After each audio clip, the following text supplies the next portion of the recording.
80,000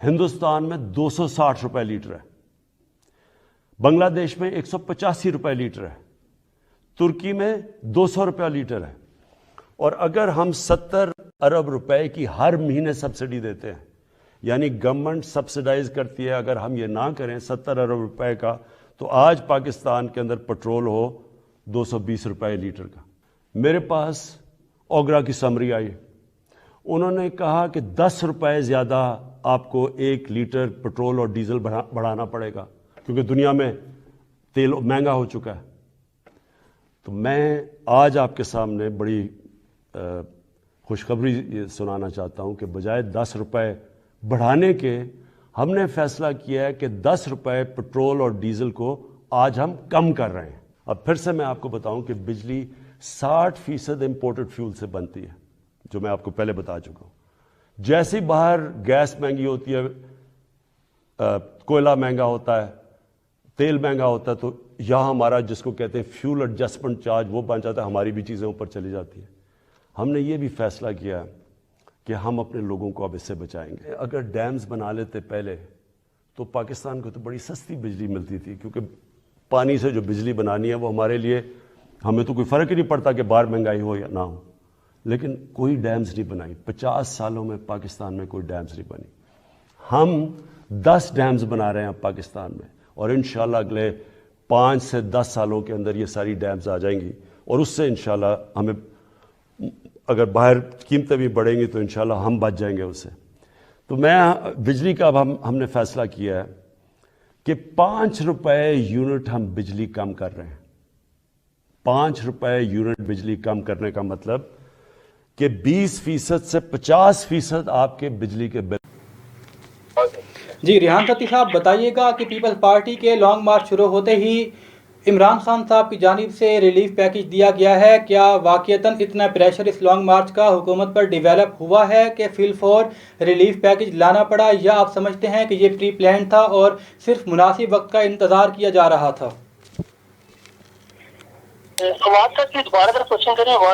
جی ریحان ستی صاحب، میں نے آپ سے یہ پوچھا ہے کہ ہم نے دیکھا کہ جیسے ہی پیپلز پارٹی کی جانب سے لانگ مارچ کا اعلان کیا گیا، اس کے فوراً بعد عوام سے خطاب کرتے ہوئے ریلیف پیکج دیا گیا ہے، کیا واقعتاً اس لانگ مارچ کا حکومت پر اتنا پریشر ہے کہ ان کو ریلیف پیکج سٹارٹ میں ہی دینا پڑ گیا، یا آپ سمجھتے ہیں کہ یہ آپ کا پری پلان منصوبہ تھا جس کو مناسب وقت پر پیش کیا گیا ہے؟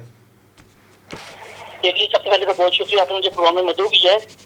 اور رہی بات آپ کے سوال کی، تو اس سے پہلے بھی پی ڈی ایم بنی تھی، پی ڈی ایم نے بہت زیادہ احتجاج بھی کیا تھا، اور اس سے حکومت پہ پریشر ہوتا تھا، اس ٹائم وہ قیمتوں میں کمی کر دیتے، ٹھیک ہے۔ یہ ہمارے کپتان کا پلان تھا کہ وہاں کو ریلیف دینا ہے، مگر کب دینا ہے یہ فیصلہ کپتان نہیں کرنا تھا۔ تو الٹیمیٹلی کپتان نے بہتر سمجھا، کیونکہ جو بجلی کی قیمتیں تھی وہ بھی کافی آئی تھی، اور جو بھی پیٹرول ریسنٹلی انٹرنیشنل مارکیٹ میں بڑھا ہے، ٹھیک ہے، تو اس کی وجہ سے لاملا وہاں کا ایک پریشر بھی تھا، وزارت کو خود بھی احساس تھا کہ ہم نا اشیاء میں کمی کریں گے، اشیاء کی قیمتوں میں کمی کریں گے۔ تو الٹیمیٹلی جب پیٹرول کی قیمت اوپر جاتی ہے تو اس سے جو ہے نا پرائزز اوپر چلی جاتی ہیں، ٹھیک ہے۔ تو اسی وجہ سے خان صاحب نے یہ سمجھا کہ پیٹرول کی قیمتوں میں کمی کریں گے تو الٹیمیٹلی جو باقی اشیاء میں جو اضافہ ہوا ہے وہ بھی نیچے آ جائے گا۔ جی اچھا، اس کی ٹائمنگ کے حوالے سے ذرا بتائیے گا کہ اگر یہ پیپلز پارٹی کے لانگ مارچ سے پہلے پیش کر دیا جاتا تو زیادہ بہتر نہیں تھا، یا آپ سمجھتے ہیں کہ یہ بالکل درست وقت تھا اس کو اس وقت پیش کرنے کا؟ جی، آپ کا جو کوشچن ہے وہ کسی حد تک ٹھیک ہے، کیونکہ آپ کو پتہ ہے کہ وزیراعظم صاحب پچھلے دنوں ایشیا کے دورے میں بھی تھے، اس سے پہلے چائنا کے دورے میں بھی تھے، تو وزیراعظم نے جو ان ممالک کے ساتھ جو معاہدے کیے ہیں، کیونکہ ابھی تک ملزام تو نہیں آئے، ٹھیک ہے، وزیراعظم نے ان کے تناظر میں یہ فیصلہ کیا ہے کہ آنے والے دنوں میں انشاءاللہ وہاں کو اور بھی ریلیف ملے گا، کیونکہ ایشیا اور جو چائنا کے ساتھ اس ٹائم ہماری گورنمنٹ کی بات چیت ہوئی ہے، جو معاہدے ہوئے ہیں وہ ایک انشاءاللہ خوشی کی نوید لے کر آئیں گے، اور اس کا بھی جو اثرات ہیں وہ وہاں پہ پڑیں گے انشاءاللہ۔ ٹھیک ہے، ملک آصف یعقوب صاحب، ابھی آپ کا لانگ مارچ شروع ہوا ہی ہے کہ حکومت کی جانب سے ریلیف پیکج دے دیا گیا ہے، کیا کہتے ہیں اس حوالے سے؟ کیا آپ سمجھتے ہیں کہ ریلیف پیکج واقعتاً مہنگائی کے طوفان کو کم کرنے میں اہم کردار ادا کر سکتا ہے، یا صرف اس کو آپ لالی پاپ کی صورت میں دیکھ رہے ہیں؟ جی، سب سے پہلے میں سبحان بھائی شکر گزار ہوں، آپ نے مجھے پروگرام میں لیا۔ میں یہاں پہ یہ بات بتانا چاہتا ہوں کہ ابھی تو لانگ مارچ سندھ میں موجود ہے، آج سکھر پہنچے گا، تو اتنے زیادہ یہ بخلا گئے ہیں کہ لوگوں کو لولی پاپ دے رہے ہیں کہ جی اتنا ہم مہنگائی جو ہے کم کر دیں، یہ کر دیا وہ کر دیا. پہلے یہ کہتے تھے کہ عالمی مارکیٹ جو ہے، جب پہلے ہم لوگ یہ کہتے تھے کہ بھائی مہنگائی ہو رہی ہے، بھائی لوگ مر رہے ہیں، بھوکے مر رہے ہیں، آپ کیا کر رہے ہو، کیسی گورنمنٹ ہے؟ تو پہلے یہ کہتے ہوتے تھے کہ جناب عالمی مارکیٹ میں چونکہ مہنگائی ہے، عالمی مہنگائی ہے، اس لیے ہم نہیں کنٹرول کر سکتے. تو ابھی تو گولڈن بلاول بھٹو زرداری ابھی تو وہ سندھ میں موجود ہے، ابھی پنجاب میں آئے گا، پھر اسلام آباد میں آئے گا، ابھی بہت کچھ یہ بخلا کے کریں گے کیونکہ حکومت اب جاتی نظر آ رہی ہے ان کو، چاہے عدم اعتماد کے ذریعے چاہے عوامی پریشر میں جائے. ان پہ پریشر اتنا زیادہ ہے کہ رات آپ نے دیکھ لیا کہ بخلاٹ میں یہ کیا کیا کر رہے تھے. اور انہوں نے ابھی بہت کچھ ابھی معاہدے ہوئے ہیں جی، وہ خوشخبری دینی ہے، فلاں دینی ہے، اور رات کو قوم سے کتاب کہہ رہے تھے دے دیتے. تو یہ صرف انہوں نے 4 سال میں صرف باتیں ہی کی ہیں. یہ بھی اسی طریقے سے ایک باتیں تھیں جو باتوں کے ذریعے یہ گورنمنٹ چلانا چاہ رہے ہیں. عملی اقدامات کریں، لوگ بھوکے مار رہے ہیں جی، رات کو لوگوں کو نیند نہیں آتی، لینڈ آرڈر آپ دیکھ لیں ملک کا کیا صورتحال ہے. تو حکومت ان کے ہاتھوں سے جاتی نظر آ رہی ہے جی. انشاءاللہ بلاول آ رہا ہے. ٹھیک ہو گیا. راؤس نور صاحب، عمران خان صاحب کی جانب سے کل جو ریلیف پیکیج دیا گیا ہے، آپ اس کو کس طریقے سے دیکھ رہے ہیں؟ اور یہ بھی بتاتے چلیں، آپ ماشاءاللہ سینئر سیاستدان ہیں، بڑی گہری نظر ہے سیاسی امور پر، یہ بھی بتائیے گا کہ چونکہ اب آخری سال ہے حکومت کا اور یہ ایک رواج رہتا ہے کہ آخری سال میں بڑے بڑے پروجیکٹس کا اعلان کیا جاتا ہے اگلے الیکشن میں جانے سے پہلے، کیا دیکھ رہے ہیں کہ حکومت اس پوزیشن میں ہے کہ فی الفور کوئی بڑا ریلیف پیکیج اور بھی لے آئے سامنے؟ بسم اللہ الرحمن الرحیم. ایاک نعبد و ایاک نستعین. ایک تو آپ کا بہت شکریہ کہ آپ نے مجھے اتنی خاص جو ٹاک ہے اس میں مجھے موقع دیا. دیکھیں، مجھے دکھ بھی ہے اور خوشی بھی ہے. دکھ اس چیز کا ہے کہ جس عمران خان صاحب کو میں 22 سال سنتا رہا، وہ نکلا کیسا، یعنی کہ جیسے جسٹ لائک جیسے نواز شریف صاحب اور پیپلز پارٹی جیسے کرتی رہی کہ سیاست کو سیاسی طریقے سے ہینڈل کرتی رہی، تو کل عمران خان صاحب نے بھی ویسا کیا. ٹھیک ہے، میرا صاحب میں ایک اچھا کتاب تو کہوں گا، تو کیا عمران خان صاحب کو پہلے نہیں سمجھ آ رہی تھی کہ عوام کا دکھ بڑھتا جا رہا ہے؟ لیکن عمران خان صاحب کے روایتی سیاستدانوں کی طرح نکلے، اس چیز کا مجھے بڑا افسوس ہے. میں سوچ بھی نہیں سکتا. میں تو یہ سمجھتا ہوں کہ عمران خان صاحب جیسی باتیں کرتی ہیں، یہ ڈے ون سے عوام کا اصل دکھ سمجھیں گے اور اصل حکمران کی جو میننگ ہے اس کی ڈیفینیشن کو پورا کریں گے اور ایک اصل حکمران بن کے دکھائیں گے. لیکن وہ تو اسی طرح 3.5 سال عوام کے ساتھ ظلم ستم ہوئے. اسی طرح عالمی منڈی میں بڑی یا نہ بڑی، کم از کم ہماری بڑھتی رہی. لیکن اب تو عالمی منڈی میں قیمت بڑھی ہے. دیکھیں، اب یہ جو کریڈٹ عمران خان صاحب جو لینا چاہ رہے ہیں، میں ان کو کریڈٹ، میری نظر میں کریڈٹ نہیں ہے. یہ چاہے بلاول بھٹو صاحب کو آپ کریڈٹ دیں، چاہے اپوزیشن کو دیں، یہ اب کریڈٹ ان کو ملے گا، خان صاحب کو نہیں ملے گا. جی ٹھیک ہو گیا. اچھا، ریحان ستی صاحب، پاکستان پیپل پارٹی کی جانب سے جو لانگ مارچ ہے وہ سکھر کے قریب پہنچ چکا ہے اور آنے والے 1-2 دن میں وہ پنجاب میں داخل ہو جائے گا. کیا سمجھتے ہیں کہ لانگ مارچ آپ کی حکومت کے اوپر کس حد تک پریشر ہے؟ یہ جی سوامی، دیکھیں، ہمارے کو کوئی پریشر نہیں. ہم نے پہلے کہہ دیا کہ یہ آئیں، ٹھیک ہے، یہ قانون ہاتھ میں آنے، بے شک ادھر آگے بیٹھے بھی رہیں، ہمیں کوئی اعتراض نہیں ہے. ٹھیک ہے، ان کا جمہوری حق ہے، یہ ہر پارٹی کا جمہوری حق ہوتا ہے. وہ احتجاج کرے، وہ حکومت کے خلاف جو ہے نا آواز اٹھائے، کوئی غلط اقدام ہے. اپوزیشن کا بیسیکلی کام یہی ہے. مگر پچھلے جو 3-3.5 سال گزرے نا، یہ اپوزیشن کبھی جیل میں آتی تھی، کبھی جاتی تھی، کبھی آتی تھی، کبھی جاتی. یہ صرف ڈیلوں میں لگی ہوتی کہ ہمیں ڈیل مل جائے، ہماری جو کرپشن کے پیسے ہم نے چرائے ہوئے ہیں، جو ہم نے چوری کی ہوئی ہے، اسے ہماری جان چھوٹ جائے. ٹھیک ہے، زرداری صاحب جب پیش ہوتے تھے جیلوں میں تو وہ ویل چیئر بیٹھتے تھے. ٹھیک ہے، بیماری کے بہانے کرتے تھے. یہ عوام کے سامنے بے نقاب ہوئے کہ یہ کس طرح کی مرض مبتلا ہو جاتی ہے جب ان کے انکوائری ہوتی ہے. اچھا، ریحان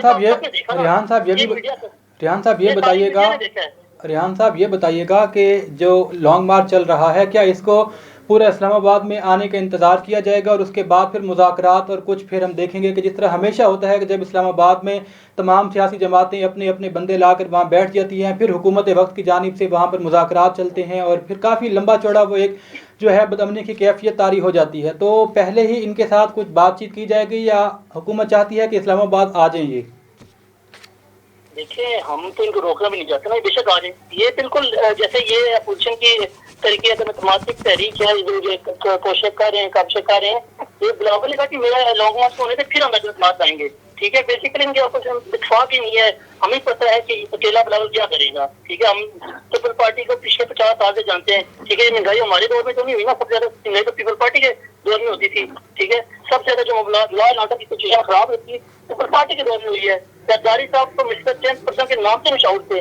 ٹھیک ہے, یہ باتیں ہمیں تو نہ بتائی جائیں, ہمیں نہ بتائی جائیں. بے شک ہم طاقت میں نہیں ہیں, مگر ہمیں پتہ ہے. ٹھیک ہے, عمران خان کا جو نوجوان آیا نا, پڑھا لکھا نوجوان آیا ہے. ٹھیک ہے, جو سندھ میں محرومیہ ہے نا, وہ سندھ کے وہاں پہ پوچھا جا کے آپ سندھ میں چکر لگا کے, میں آپ کو یہ کہتا ہوں, نہیں تو میرے ساتھ چلیں, میں آپ کو دکھاتا ہوں کہ سندھ کیسا ہے. پچھلے 15 سال میں کنزرویٹو کی حکومت ہے. ریحان صاحب, میرا اگلا کوشچن, جی میرا اگلا سوال بھی اسی حوالے سے ہے. ملک صاحب, آپ کی طرف آنے سے پہلے میں چاہتا ہوں کہ بلاول بھٹو زرداری صاحب نے کل جو مدار قائد پر لانگ مارچ کے شروع کرنے سے پہلے جو اسپیچ کی, ہم وہ بھی سن لیتے ہیں. اور شیخ محمود قریشی کی قیادت میں پاکستان تحریک انصاف کا جو گروپ جو لانگ مارچ کی صورت میں کراچی کی جانب گامزن ہے, وہاں پر شاہ محمود جو کہہ رہے تھے کہ ہم نے 15 سال کا حساب بلاول بھٹو سے لینا ہے اور اپنے 5 سال کا حساب بھی دیں گے. پہلے ذرا ان کی وہ باتیں سن لیتے ہیں, پھر آپ سے میں اس پر آپ کا تجزیہ لے لیتا ہوں.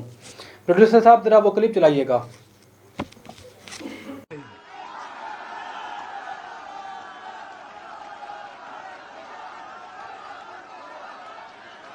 حیدرآباد والوں, اب تھکے نہیں ہونا. اب تو صرف ایک دن گزر چکا ہے, یہ دوسرے دن کا ابتدا ہے, اور ابھی سے بنی گالا کی چیخیں نکل رہی ہیں. ایک دن میں آپ نے اتنا تکلیف پہنچایا ہے. 8 مارچ کو جب ہم اسلام آباد پہنچتے ہیں تو پھر کیا ہوگا؟ پھر اس کو ضرور جانا پڑے گا. میں آپ کا شکریہ ادا کرتا ہوں, پیپلز پارٹی کے کارکن کے, صوبہ سندھ اور حیدرآباد کی تنظیم کے اتنا شاندار استقبال کیا ہے. اب آئے ہمارے ساتھ چلے, ہمارا سفر لمبا ہے. ہم مہم چلا رہے ہیں حکومت کے خلاف, ہم مہم چلا رہے ہیں عدم اعتماد کے حق میں. ہمارا مطالبہ ہے پارلیمان کا ہر نمائندہ سے, ممبر سے, کہ عوام کا اعتماد اٹھ چکا ہے. اب پارلیمان کا اعتماد اٹھنا چاہیے. عدم اعتماد کا وقت آ چکا ہے. گو عمران گو. کیوں سوچنے کی بات ہے کہ یہ نوبت کیوں آئی. غور کیجئے کمبر والو, غور کیجئے. میرا یہ سامنے پوسٹر لگا ہوا ہے, میرے بھائی عامر بخشی ایم این اے ہیں, نادر بخشی میرے جماعتی, ہم کٹھے پڑھتے رہے ہیں ایچوسن کالج میں. ہمارا خاندانی تعلق بھی ہے مکسیوں کے ساتھ. یہ بتائیں گے, عامر اور نادر مکسی صاحب بتائیں گے, ان کا بڑا, ان کے خاندان کا بڑا آج بھی میرے بزرگ شیخ الاسلام بہاؤدین زکریا کے مقبرے میں دفن ہے. یہاں سردار خان چانڈیو ایم پی ہیں یہاں سے, ان کے والد میرے ساتھ قومی اسمبلی کے ممبر تھے, فوت ہو گئے. اللہ تعالیٰ غری کے رحمت کرے, جنت میں ان کو مقام دے. ان کے الفاظ ہیں کہ سائیں ہمارے بڑے ہمیں لاڑکانہ سے لے کر جاتے تھے ملتان شریف, ملتان نہیں کہتے تھے, ملتان شریف. اور ہماری جو جھنڈ ہے نا, جھنڈ سمجھتے ہو نا, جھنڈ سائیں, ہماری جھنڈ بہاؤدین زکریا کے دربار پر اترتی تھی. جو چانڈیو قوم کی تاریخ کو جانتے ہیں وہ سمجھیں گے میں کیا کہہ رہا ہوں, وہ سمجھیں گے میں کیا کہہ رہا ہوں. لیکن آج کمبر میں جو میں تبدیلی دیکھ رہا ہوں,